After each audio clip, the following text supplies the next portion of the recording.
Part 4, Defiled, the Defiled series. Defiled.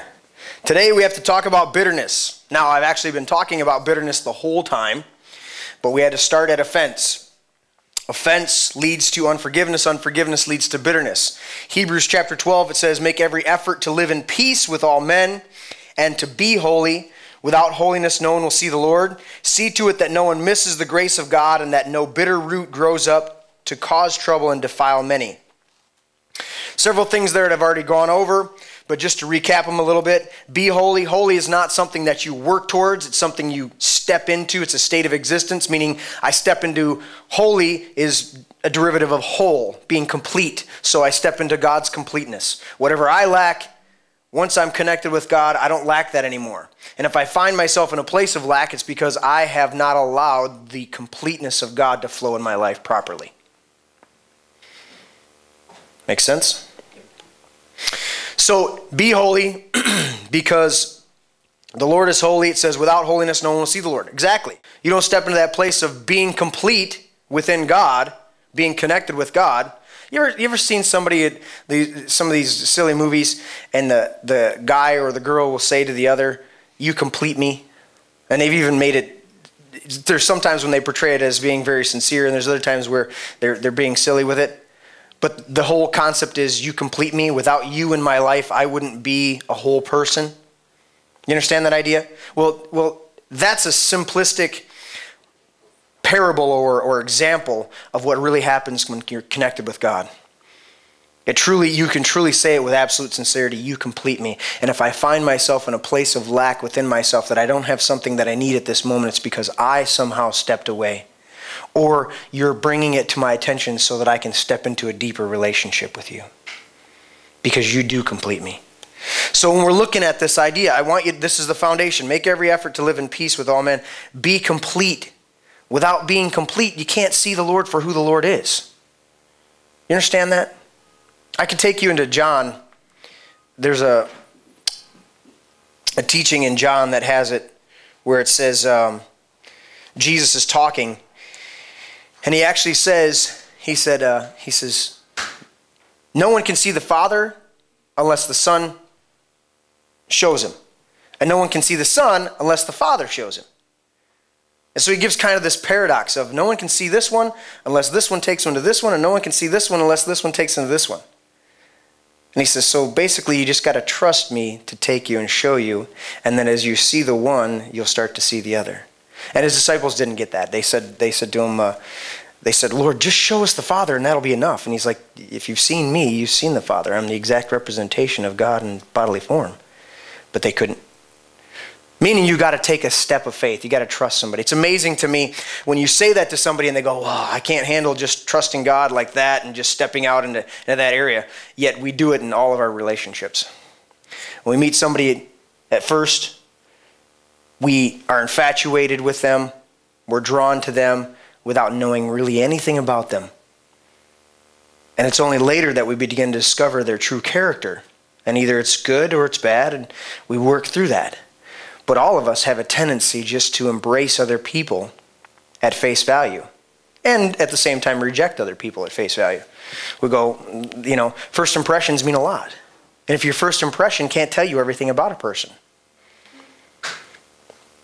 That leads us to the next part in this, verse 15, see to it that no one misses the grace of God and that no bitter root grows up to cause trouble and defile many. Now, when I looked at this, looking over my notes from the last time that I taught this series, I went through some different areas. And when I was meditating on it and talking to the Lord about it, he said, I want you to focus on grace today. See to it that no one misses the grace of God. So I looked up the definitions just to make sure. The 1828 Webster says, favor. Grace is favor, goodwill, kindness, disposition to oblige another. The second one is even more accurate. It says, appropriately, the free, unmerited love and favor of God. The spring and source of all benefits men receive from him. I have a simpler definition of just unmerited favor. I was looking up in the the Word of God book that I'm writing, that just unmerited favor, just grace is unmerited favor, which is different than mercy, because mercy has to do with dealing with the afflicted. Really, that word mercy in the Greek word in our scriptures has to do with lifting up the afflicted, which is different than unmerited favor. They work hand in hand, actually, but there's a difference. The point about this, grace is unmerited favor. And the interesting thing is, I was meditating on that and talking with the Lord. He said, unmerited favor means somebody didn't deserve it. They didn't earn it. They didn't work for it. In fact, they might have done something exactly opposite. And one of the things that Paul says, one of the scriptures, he says, but by the grace of God, I am what I am. He said, I don't even deserve to be called an apostle, but by the grace of God, I am what I am. The point is, Paul said, I don't even deserve to be called an apostle, but by the grace of God, the unmerited favor of God, I am what I am. And why did he say that? He does elaborate in that same passage. He says, listen, I persecuted the church. Not only did I resist, but I persecuted. I went after, stood while people were being murdered for believing in this same God that I'm now defending. I definitely don't deserve this. If you get that concept of grace, unmerited favor, then you can start to understand what the writer of Hebrews is saying when he says, see to it that no one misses this unmerited favor from God, and that no bitter root grows up. Because if you can accept the grace of God truly, honestly, favor that's unmerited, then what you can do is begin to extend favor that's unmerited to other people. We've all failed. We've all missed it. We've all had people that hurt us. That's what this whole series is talking about. If we live on our hurts, if we live on our wounds, if we live on all the mistakes that we've made, then we're just going to continue to be defiled, and it's going to cause this bitter root that causes trouble and defiles many. One of the things I did have in the notes here was, why did all these people, do you realize it was, what was it, a week from the time that Jesus triumphantly entered Jerusalem to when they crucified him? Was it a week or like 6 days? So picture this. Jesus comes in, they're cutting off palm branches, laying it down so that the donkey he's riding on doesn't have to step on the literal dirt, not only just for his feet, but the donkey's feet. They're saying, Hosanna, blessed is he who comes in the name of the Lord, blessed is the Son of David, the King of Israel. They're talking about Jesus this way, okay? And less than a week later, some of those same people are standing with the chief priests saying, crucify. And I asked the Lord a long time ago when I was doing this, I said, how could those people be swayed so easily? And he says the religious leaders were bitter. And because they were leaders, the people listened to them, it caused trouble and defiled many. Those leaders saying crucify stirred up the whole crowd to call for Jesus to be crucified.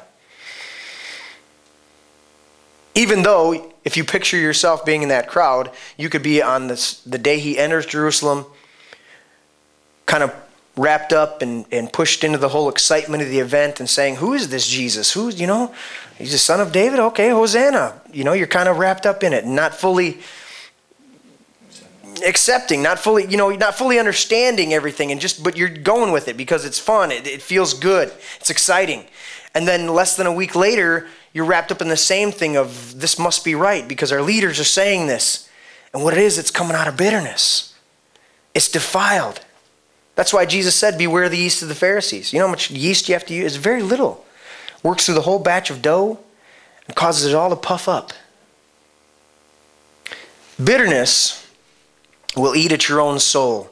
It will rob you of the joy that's available to all of us. When we talk about this whole Defiled series, what I want to do is empower everybody to start taking those bricks down. Whether you're doing a Pastor Ken Holy Ghost kick at the wall and knocking out big portions of it, or whether you're taking it down brick by brick and your fingers are raw from grabbing those bricks and they're so rough on the edges and you're wearing off your fingerprints and you feel like you're not getting anywhere, but every time it comes up, you're making an effort to say, no, I forgive that person. I set them free in my heart. Or myself, that's the biggest thing. I'm telling you over and over again, that's the biggest person you have to deal with. Saying to yourself, I let you be free instead of holding it all in and saying, you know what, I messed this up, so I have to punish myself. That's one of the things that the church has been very successful at doing, unfortunately, is teaching people how to continually beat themselves up. It's that idea of penance, where we get our word repent. It's not even a correct understanding of the heart of God, but that's where we get it from. And so people have to do these penance, and I've watched these... How do I say it respectfully? I've watched these silly people doing different things to try and do penance. Meaning they're gonna inflict pain on their body to try and somehow atone for what they've done wrong in life. And in the end, they're no more fulfilled. They may be pacified for the moment, but they're no more fulfilled. You know what that's what a pacifier is? It's not food. It's not sustenance. It's not meeting the real need, but it pacifies for the moment. That's why children are given pacifiers. They're hungry or whatever, they think they need to eat and whatever, you give them a pacifier. And they're not actually eating, but they're being distracted enough to calm them down. And we do that to ourselves by trying to earn our way back into it. And that's why it says this. See to it no one misses the grace of God. Don't miss the unmerited favor. You know, I don't have to get up and earn it every day. I have to get up and just live. Just be me. Just do what I'm doing. If I make a mistake, I made a mistake. I come to the Lord and I confess it. It's the same way. It's just like this. Like I was saying last time with the unforgiveness and the forgiveness. How do you walk in forgiveness? How do you flow in forgiveness? You give it away and you confess your faults. That's it. That's the easiest thing to do. I've still yet to have anybody come and show me any passage about forgiveness where it says that I'm supposed to come to God and beg him to forgive me. The only ones that talk about that are forgive as you forgive. Lord, forgive us as we forgive others. And what is that? I said what forgiveness is? To let him go, to set him free, to divorce, literally, to divorce yourself from that emotional baggage. When you realize this process of offense, unforgiveness, and bitterness, and then you find out where you're at. And I've said it before to a few people, and I'm going to keep reiterating it. There's no real desire to go back and assess the past. We've all messed up. We've all made mistakes. We've all failed. We could use even harsher terms about some of the things we've done. We've really jacked things up from time to time, okay? But it's done. You can't go back. You can't undo it. You can't fix it. So start today moving forward. And when something does come up, when you find an angry wall of bitterness or unforgiveness or even an offense that you start stumbling over, look at it and say, I forgive. I forgive myself. I forgive that person. I forgive you, God. I didn't understand your heart at that. Whatever. You don't have to get into a big explanation. It's just a simple word of confession. Because if you don't, you're going to continue to walk around in that bitterness. Here's the case. If you find trouble around you, if you find, you know what defilement means? It means to sully, to soil, to dirty, to muddy. If you find that around you in your life, stop, take a moment, assess. Is this coming out of me? Because obviously you're going to have people around you that are it can't all come from you. But like it says right there in Hebrews chapter 12, live at peace with all men. Make every effort. There's another passage that says, as much as it depends on you, live at peace with all men. As much as it depends on you. You can't fix other people.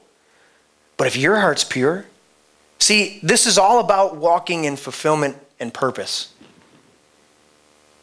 And of course, there's relationship. There's relationship with yourself. There's relationship with God. There's relationship with other people.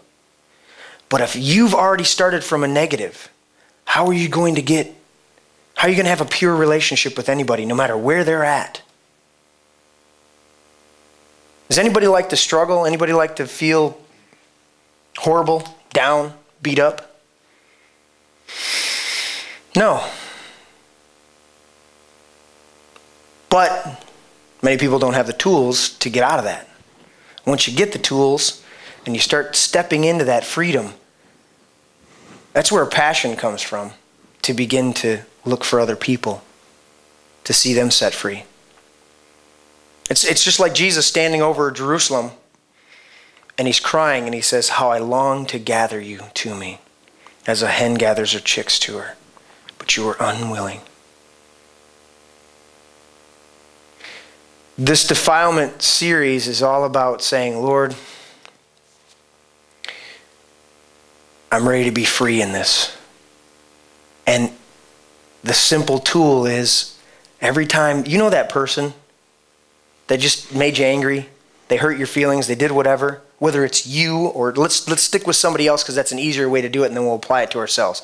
But you know that person, the minute you think of them, their mind they're just somebody right now in your life that just bugs you. As soon as they come up in your heart, that's your opportunity to say, I confess bitterness towards that person. And when they come up again, if you feel that, you know what I'm trying to explain this in such a way. Bitterness is almost a hard concept to really explain in a little definition. But it's easy to explain when I say, you know that person, when you think about them and it comes up in you and you just go, ew. Or you just get angry. Whatever it is. That could even mean like jealousness or anything would be a bad. Right. It just starts to come up within you and you're just like, you feel it. You can start to describe it as, that's being defiled. The minute you think of that person, your soul just feels like it just got polluted, injected with garbage at that moment when you think of that person. And what we've done for so long is we put it on that person. Yeah, they're rotten, they're this, they're that, they were this, they did this to me.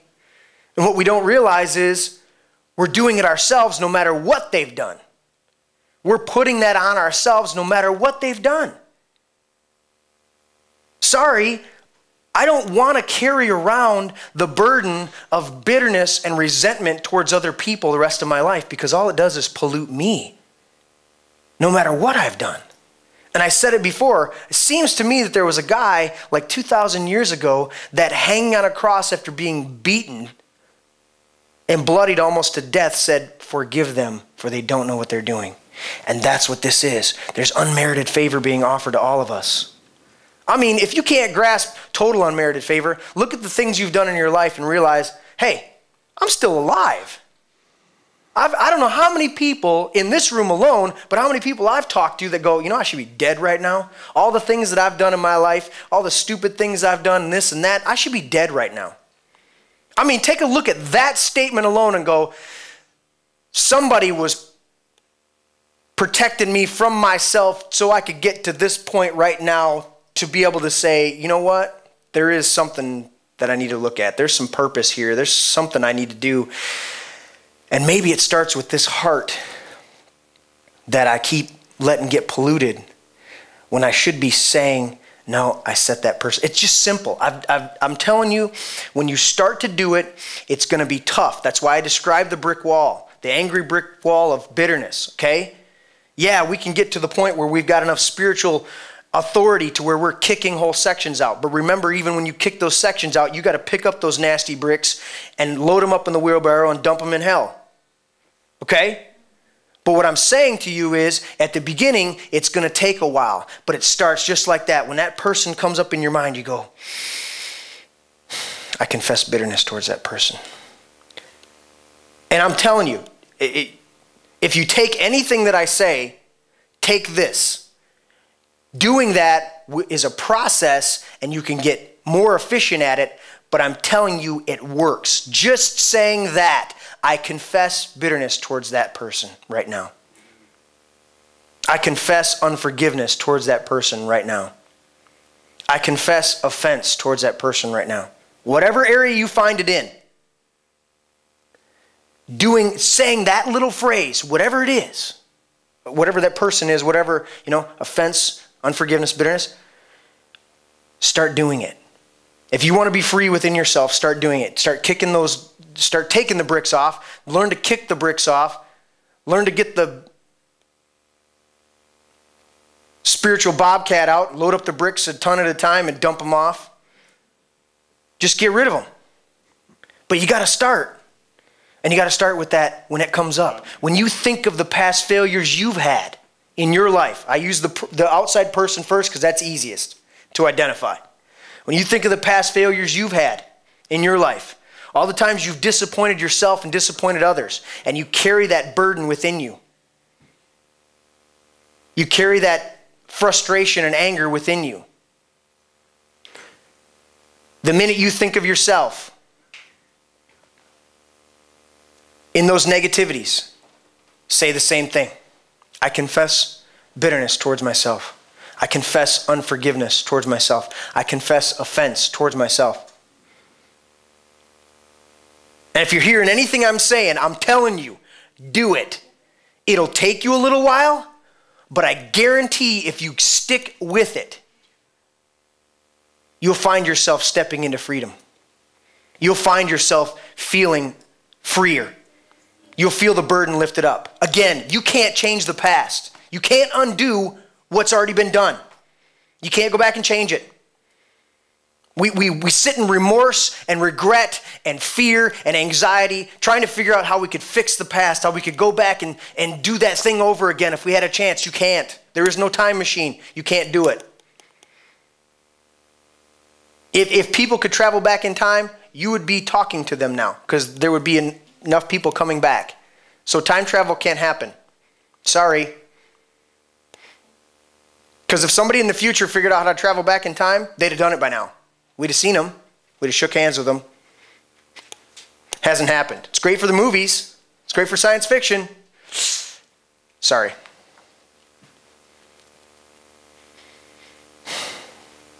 Are you getting this? Take the wall down one brick at a time. Tear it up. And I'm telling you the mechanism right there. When it comes up within you, that person, yourself, and then we can get to God too. There are times, absolutely, that God has disappointed us. I've talked with people. In fact, I did some videos recently talking with people about a lady was asking me, why do bad things happen? In a very specific thing.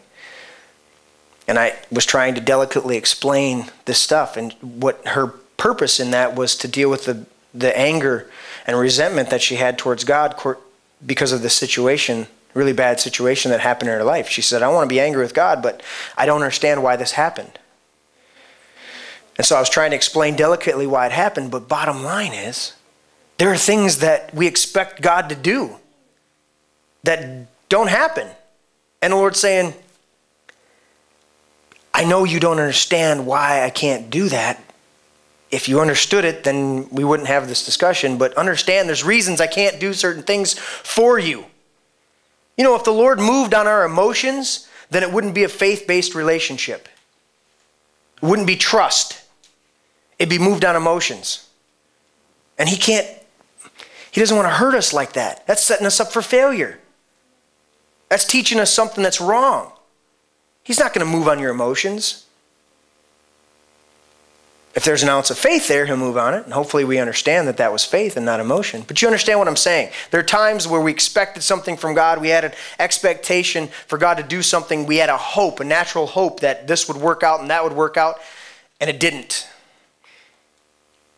And what we don't realize is we're angry about it inside. And when we think of God, we're like, you know, I don't even want to go talk to him right now. Okay, recognize that. If you're angry and you don't want to go talk to him right now, there might be something to that. There might be some bitterness or resentment rolling around in there. But the coolest thing is, and the most powerful thing is, there's two ways to get rid of bitterness, unforgiveness, and offense. You give it, meaning you speak forgiveness over other people and forgiveness flows in your own life. Or you confess it. As soon as that person, whoever it is, you, God, somebody else, as soon as that comes up in your heart, you go, I confess bitterness towards that person. And let me give you the thing. You may sit there for 20 minutes just stewing on that person. Just, yeah, that was really wrong they did it. I can't believe that. Jerk. And then all of a sudden you realize, oh, man, that's polluting me. I got to stop that. Lord, I just confess that right now. I just confess bitterness towards that person right now. I'm telling you. I've watched it.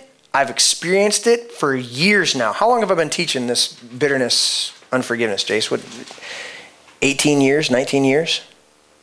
Yeah. I was teaching it. Way back in the master. Yeah. And people come up to me and they go, how do you operate with people like that? How do you deal with people like this? They watch me operate with people and they sometimes scratch their head and go, how can you do that with people? I don't understand how you can be that way be loving with people and like this. And I go, this is one of the keys. I've learned how to keep my heart clear so that when somebody else comes up to me, no matter how gnarly and cantankerous they are, if I'm supposed to give them a hug, I give them a hug. If I'm supposed to love on them, I love on them. Whatever the situation may be. How do I do it? Keep myself clear. Because you know what? I refuse, and I'll say this to anybody else, to everybody here. Get this in your heart. Refuse to let anybody else control you. Refuse, man. Mm-hmm. Refuse to let anybody else's emotional instability control your life. Keep your heart pure. That's the only one you got. Why let it be muddied and dirtied because, oh, I made a mistake? You're going to make some more. Surprise. I don't mean to disappoint you or set you up for some failure, but guess what? You're not perfect and you're not going to make it perfect from here on out. You're still going to mess up. Deal with it. Deal with it right. Quicker. You're going to make mistakes. Learning to recover from them, seeing in them proper light. I've said this before. Edison, there's different numbers that they use, but Edison is quoted as saying, when he was discovering the light bulb, they said, you tried 99 times and failed. He says, oh no. We discovered 99 times in which it would not work. And one time that it would work. Create a light bulb. Okay? We've got to get a different perspective on this thing. Because God works out all things for the good. All things for the good of those who love him and are called according to his purpose. So my failures work out for my good. My successes work out for my good. So guess what I got to look at? Keeping this heart clean. Lord, I confess bitterness. I confess unforgiveness. I confess defilement in here. Because if I don't, it'll grow up and it'll cause trouble all the way around me. I won't be able to have a functioning relationship with anybody. I'll just be sullied and polluted. And you've met people. I've met people that are just consumed with bitterness. And you know what? They end up dying usually of horrible diseases. Now, I'm not saying everybody that dies of a horrible disease is full of bitterness. But I've met people that the direct result of their disease that they're dealing with is bitterness. You can see it all over them. They just got this kind of, you can see it just hanging on them. And you want to reach in there and kind of pick, but if they don't want to deal with it, you can't deal with it for them. And they're just miserable people. They're all alone. You know, it's a struggle for their family even to want to be around them. We've met them. That's extreme cases. I don't want to be like that. I refuse to be like that. I refused for a long time. Like I said, this is almost 20 years of teaching this bitterness, unforgiveness, and offense. I know it. It works. It's a simple process. It sounds too simple. What do you mean? I just confess every time it comes up? Yeah, you do it. And at first, it'll take you like every 2 minutes. Person, I confess bitterness towards that person. I for a long time, I wrote it in here in my notes. But this is the confession that I used to make on a regular basis. I confess bitterness and resentment, unforgiveness, and offense towards fill in the blank. I just do that on a regular basis. You know, I still do it here on a regular basis.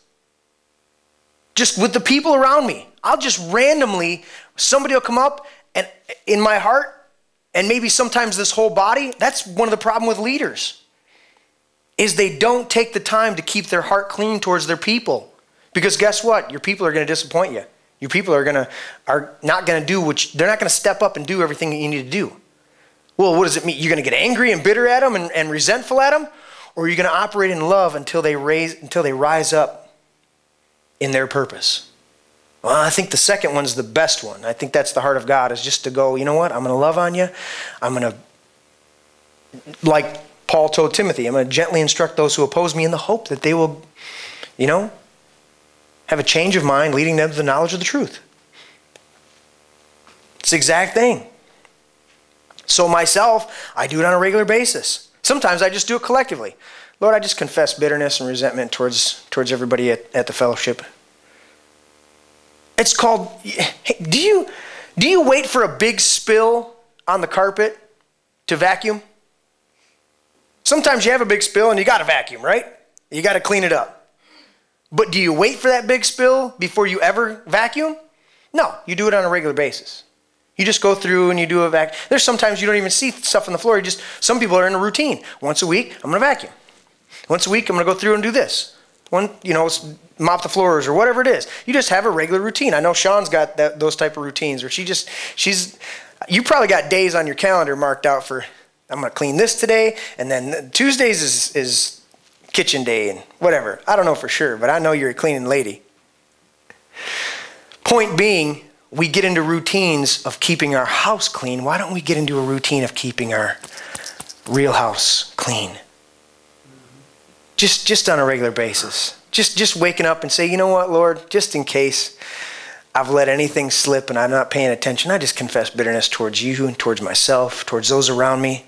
I want to operate in love. I want to keep my heart pure so that I can receive everything you have for me, so that I can be complete and see you as you are. Without holiness, no one will see the Lord. Without completeness, I'm not going to see you for who you are. And I need to see you for who you are so I can see myself for who I am, so I can walk in purpose. The meaning of life, to know yourself. In order to know yourself, you have to know your Creator. How are you going to do that? I got to have little things, little techniques, little nuances in my life. And I'm not saying you got to get up every morning and go, I confess bitterness, I must be doing. No, don't get into that mode either. Just when it comes up in you, when you think about it, you just go, yeah. When that person that's done you wrong in the past comes up, you think about something you failed at and it comes up within you, and just go, once you recognize, like I said, you may be there for 20 minutes ranting and raving in your heart and just wanting to punch the wall, and all of a sudden you go, I don't have to carry this around. It's like putting a big backpack full of junk on your back and hauling it for a while, and then you realize, you know what, why am I carrying this stuff? I don't need to carry. You just dump it off, man. And it's so simple. Lord, I confess bitterness. And like I've said before, a lot of people have gotten this. Pastor Ken's got it, I know it deep, where you come into a place and you just go, I just shake that off, man. Guy likes doing that, don't you, Guy? It works, doesn't it? But it takes time to get it working, right? We're not talking about an automobile from 0 to 60 in 5 seconds, okay? We're talking about a freight train, where it slips and slips and slips and finally gets some traction on that track and starts to pull that whole train. Okay? Don't think of your life as a Ferrari. Think of your life as a locomotive with 1,500 cars. And sometimes it takes time to get it moving. But once you get it moving in the right direction, with the right cargo, you're going to take out everything in your way, man. You see what I'm saying? My heart's desire for everyone here and everyone that listens is to be free from bitterness, unforgiveness, and offense. It doesn't do anything to anybody else. It's all for you. If you're going to be selfish about anything, be selfish about keeping your heart clean before God and before yourself. If there's one thing you can be selfish in, say, don't even get bitter about it. I'm not going to let you affect me. I've seen people do that. Okay, you're missing the point, sweetheart, I'm talking about keeping your heart clean to where when they do something, you just go, okay. And you let it go. Okay. Paul said it to the church at Corinth. He said, why not rather be wronged? Why not rather be cheated? Instead, you yourselves cheat and do wrong. Do you realize when you hold something against somebody, you end up doing the same thing to somebody else that comes along your path? When you hold bitterness and resentment towards another person, eventually it comes out within you. And I could literally go through a ton of people and just show you, see this? See where you were bitter at right here? As a kid, as this and this and this? Do you see how you did the same things as you became an adult? You were angry at your parents for what they didn't do here or didn't do there, or whatever they didn't do for you, but instead of having the tools and knowing how to set yourself free from that, you repeated the same activity. I have friends, man, that I'll never do what my parents did. They did such and such and such and such. Just vehemently, I'm never going to be like them. I'm never going to do that. Exactly. Instead, they repeat the same things later on in their own life. And then they're sitting there scratching their head going, wow. One of the most famous ones for me is the leader, the lead singer of Alice in Chains. His dad was a heavy drug addicted person who ended up dying of a drug overdose. And if you not only listen to the music, but listen to some of his interviews and stuff like that, he's constantly saying, I don't want to be like my dad because he destroyed his own life. He couldn't overcome his inner demons and he couldn't do this. And yet you listen to the music and it's just this constant struggle. And guess what? Lane Staley died of a drug overdose. After many, many years of heavy, heavy heroin and many other drugs being used. He couldn't get over that bitterness in his soul, and it defiled him. And he ended up dying the same exact way. It's by the grace of God. It's unmerited favor. Like I said, if you're here today and you can look back at any point in your life and go, I should be dead, recognize somebody was looking out for you. And I guarantee I know who it is. And if that's the case, then let's start today. You know how they say that? Today is the first day of the rest of your life? Let's go with that. It's a little cliched, but let's go with that. Today's the first day of the rest of your life. Here's the technique to kick down the angry wall of bitterness, to start living in freedom. You go, oh, yeah, I really jacked that up years ago. And I confess bitterness. You know, there's sometimes I've done it in front of people. Kenny, Guy, I've done it in front of, I'll be talking, doing a conversation, I'll recognize in the conversation when I'm talking about it, and I'll go, you know what? I'm going to stop right now. And I just confess bitterness towards that person, and I'm done talking about them. I've got people seeing me do it. Yeah. I realized I got into a little rant. It was coming out. It was overflow of my heart. It was coming out of my mouth, and all of a sudden I went, that's actually bitterness. I may be justified absolutely in every way that person was a jerk and hurt my feelings. But when I step over and let him polluting my soul and I recognize it, I'm going to stop. Because I'm going to keep my heart pure. Because that's the only way I'm going to walk in my own purpose and my own fulfillment, no matter what's going on around me. I will stand on the waves in the midst of the storm and ride it out. And this is just a little teaching. There's so much more depth that the Lord can teach you individually about this, how to walk in it. But there's a freedom that we can all step into. He who the Son sets free is free indeed. How does the Son set you free? Confess. That if you confess Jesus is Lord and believe in your heart that God raised him from the dead. I recognize, Lord, your way is better than mine. Because I did my way for a long time, and guess what it got me? Polluted. Just scuzzy. You know? Guys getting this? I see some freedom rolling. What do you guys got? You touched a couple times on confessing resentment toward God. Yeah.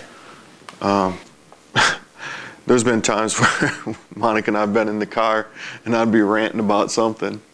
And then Monica would say, let's pray about that.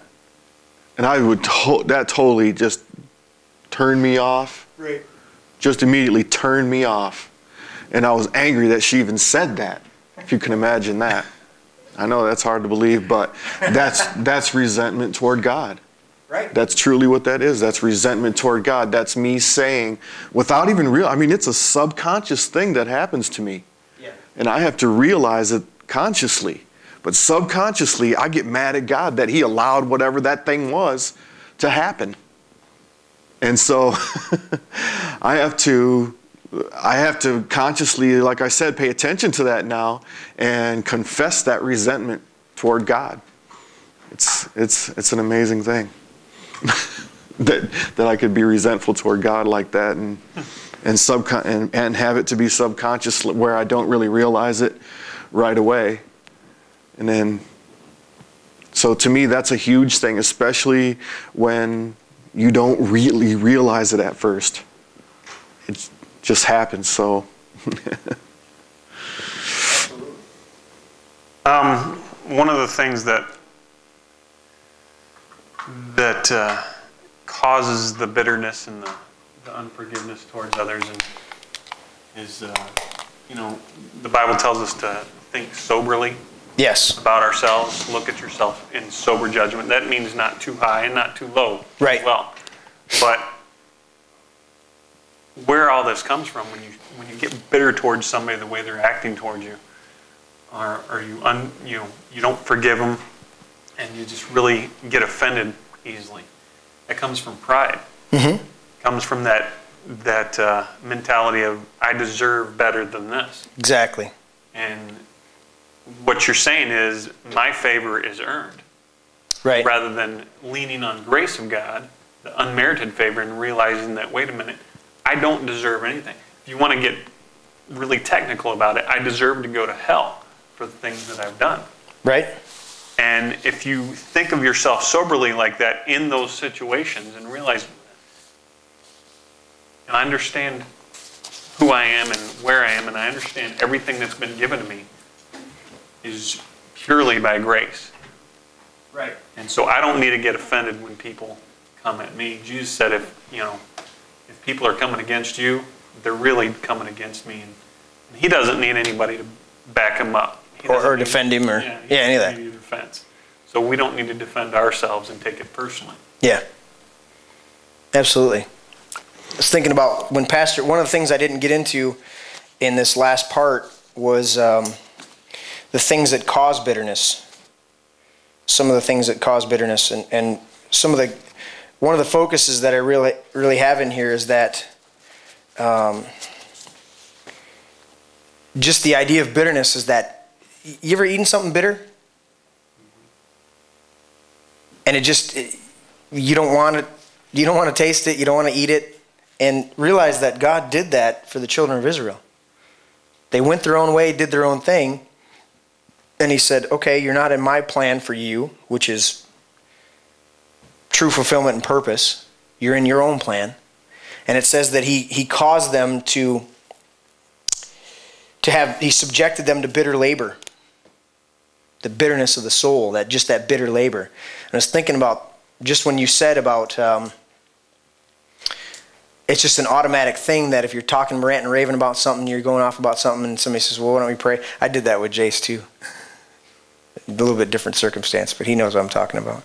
Like, why don't you pray a little louder, Jace? I was just angry and bitter.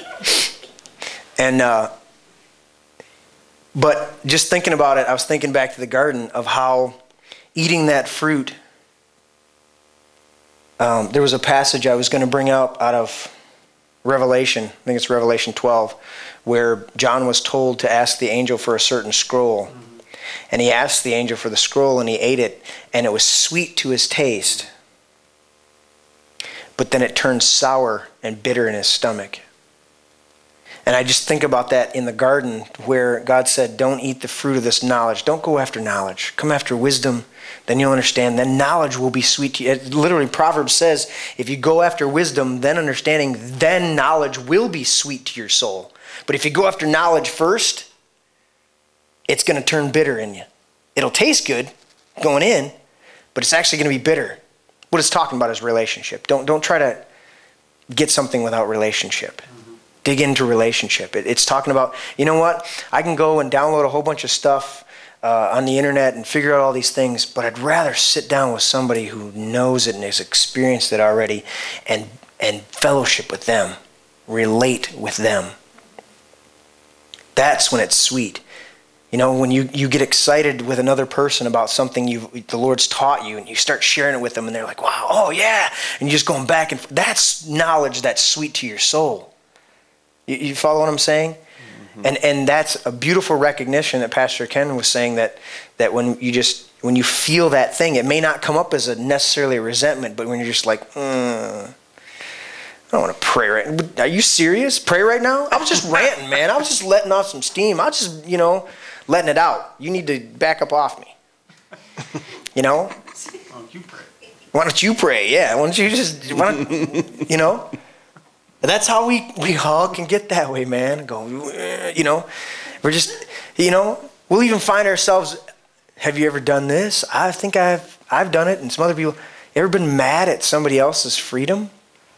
You ever been angry and resentful that person's just happy? What's wrong? You just look for a reason to pick at them and poke at them because they got a smile on their face and you can't somehow get into that same place of smiling. So you're like, I hate you. And you're like, why? You're just a jerk. Okay, all right, what did I do? And underneath it is, they're like, I want that happiness you got, and I don't know how to get it. So I hope you learned something through this series. If you need to, get the CD and listen to it again. Get it burned within you. If you're going to be seared and branded by anything, get branded by love and freedom. Learn to confess it. Learn to give it. Freedom, forgiveness, freedom within your soul flows when you give it to other people, even though they don't deserve it. It's unmerited favor. You're just giving it. It is pride. That's what I was looking back. If you didn't get a chance to listen to part 1 and 2, listen to part 1 and 2, because offense is a root of pride. You don't have the right to do that to me. It doesn't seem like that was 4 weeks ago. That was 4 weeks ago we started. Amazing. Dig into it. Get set free.